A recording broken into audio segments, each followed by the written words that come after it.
પાભરમાં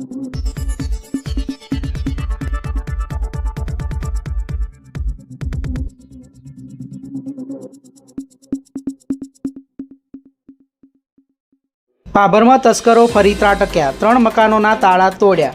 શિયાળાની પોષ મહિનાની કડકડતી ઠંડીમાં બાબર વિસ્તારમાં તસ્કરો તરખાટ મચાવી રહ્યા છે। હમણાં થોડા સમય પહેલાં ચોરીનો ભેદ ઉકેલાયો નથી ત્યારે વધુ એક ચોરીની ઘટના સામે આવી છે, જેમાં બાબરની માધવ સિટી સોસાયટીના 3 મકાનો ગત રાત્રે કોઈ અજાણ્યા ઈસમોએ તાળા તોડી તરખાટ મચાવ્યો હતો, જેમાં શિક્ષક અશોકભાઈ આસલના મકાનના દરવાજાનો નકુચો તોડી મકાન અંદર પ્રવેશ કરી અજાણ્યા ઈસમોએ સેટી પલંગ તેમજ તિજોરી તોડી અંદર રહેલ વસ્તુઓ વેરવિખેર કરી અંદાજે રોકડા 10,000 તેમજ ચાંદીની લકી જાજરી વગેરે ચોરી કરી નાસી ગયેલ। આ બાબતે બાબર પોલીસ મથકે જાણ કરવામાં આવેલ। અત્રે ઉલ્લેખનીય છે કે માધવ સિટી સોસાયટીમાં MP MLA સહિત પોલીસ કર્મીઓ પણ આ સોસાયટીમાં રહેતા હોવા છતાં વારંવાર તસ્કરો આ સોસાયટીને ટાર્ગેટ કરતા હોવાથી રહીશોમાં ફફડાટ ફેલાઈ જવા પામ્યો છે। મારું નામ અશોકભાઈ ખેમાભાઈ આસલ, હું માધવ સિટીમાં છેલ્લા 1 વર્ષથી રહું છું। આજે રાત્રે મારા ઘરે રાત્રે 3 અને 3 થી 3:30 વચ્ચે તાળો તોડીને ચોરી થયેલી છે। કેટલી રકમ લઈ ગયા? શું રકમની અંદર 10,000 રોકડા અને થોડુંક છોકરાને ચાંદીને એવું પડ્યું હતું એ બધું લઈ ગયા છે। આ સોસાયટીની અંદર MLA MP પોલીસ બધા રહેવા છતાં આ સોસાયટીની અંદર ચોરીના બનાવો અવારનવાર બનતા આવે છે, તો એને લગતી કોઈ કામગીરી સરસ થાય તો સારું।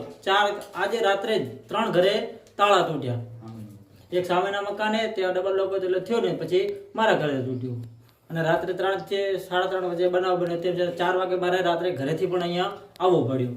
જો ઘર મૂકીને અમે જતા હોય ને આવી ચોરી થતી હોય તો ઘરે એકલું મૂકીને જવું કઈ રીતે? એટલે આની અંદર કોઈ ઘટતી કાર્યવાહી થાય એવું છે। અગાઉ કોઈ ચોરી થયેલી આ વિસ્તારમાં? અગાઉ આ 1-2 વખત ચોરી થયેલી છે। એ ચોરો કોઈ પકડાયા? કઈ એ પકડાયા માહિતી લગભગ પકડાયા નથી, એટલે જ આ બીજી વખત થઈ. જો પકડાયા હોત તો અત્યારે આ અહીંયા ઘરે ચોરી થઈ હોત નહીં। મારો બબલો અહીંયા શિક્ષકમાં નોકરી કરે છે મીઠા, અને માધવ સિટીમાં મકાન છે। પહેલું મકાન તૂટ્યું બાપજીનો જાસનવાડાના, એમને નથી ના તૂટ્યું એટલે આ લોકો અહીં આવ્યા, અહીં આવીને આ મકાનને લોક તોડ્યું। લોક તોડતા ન તૂટ્યું તો પછી તામીથી લોકોએ આખો પેલો શું કહે અને મજાગરો ખેંચી લીધો અને અંદર જઈ અને તિજોરી લુગડો તિજોરી ખોલી, તિજોરીમાંથી લોકોએ જે પૈસા હતા એ કંઈક 10,000 રૂપિયા લીધા છે, બીજું કંઈક છોકરાને પહેરવાનું હોય પાયલને ફાયલને જે હોય એ બધું ચોરી કરી દે। જો આ સોસાયટીની અંદર આ સરકાર ભાજપની હોય અને આ સોસાયટીની અંદર MP MLA રહેતા હોય અને PI ખુદ રહેતા હોય છતાં જો ચોરી થતી હોય તો પોલીસની નિષ્ક્રિયતા છે, અને સાબિત થાય છે કે પોલીસ પણ આમાં ભળેલી છે। એટલે આવા જો ગરીબ માણસોને જો આ ચોરી થતી હોય તો મોટા માણસોને શું આવે?